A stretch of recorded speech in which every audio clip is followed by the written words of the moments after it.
Genesis 2. Now at last the heavens and earth were successfully completed, with all that they contained. So on the seventh day, having finished his task, God ceased from this work he had been doing. And God blessed the seventh day and declared it holy, because it was the day when he ceased this work of creation. Here is a summary of the events in the creation of the heavens and earth when the Lord God made them. There were no plants or grain sprouting up across the earth at first, for the Lord God hadn't sent any rain, nor was there anyone to farm the soil. However, water welled up from the ground at certain places and flowed across the land. The time came when the Lord God formed a man's body from the dust of the ground and breathed into it the breath of life. And man became a living person. Then the Lord God planted a garden in Eden, to the east, and placed in the garden the man he had formed.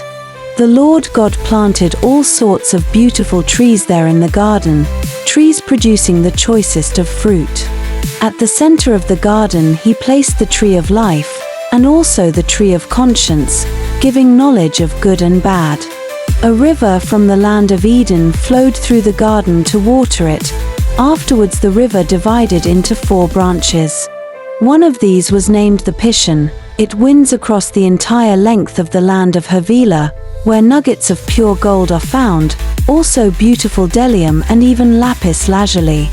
The second branch is called the Gihon, crossing the entire length of the land of Cush. The third branch is the Tigris, which flows to the east of the city of Asher. And the fourth is the Euphrates. The Lord God placed the man in the Garden of Eden as its gardener, to tend and care for it. But the Lord God gave the man this warning: "You may eat any fruit in the garden except fruit from the tree of conscience, for its fruit will open your eyes to make you aware of right and wrong, good and bad.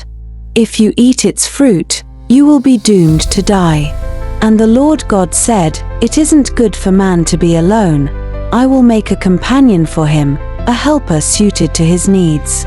So the Lord God formed from the soil every kind of animal and bird, and brought them to the man to see what he would call them, and whatever he called them, that was their name. But still there was no proper helper for the man.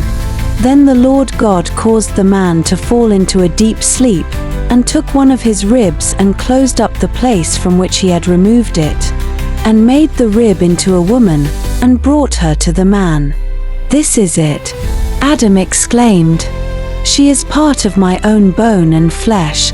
Her name is woman because she was taken out of a man." This explains why a man leaves his father and mother and is joined to his wife in such a way that the two become one person.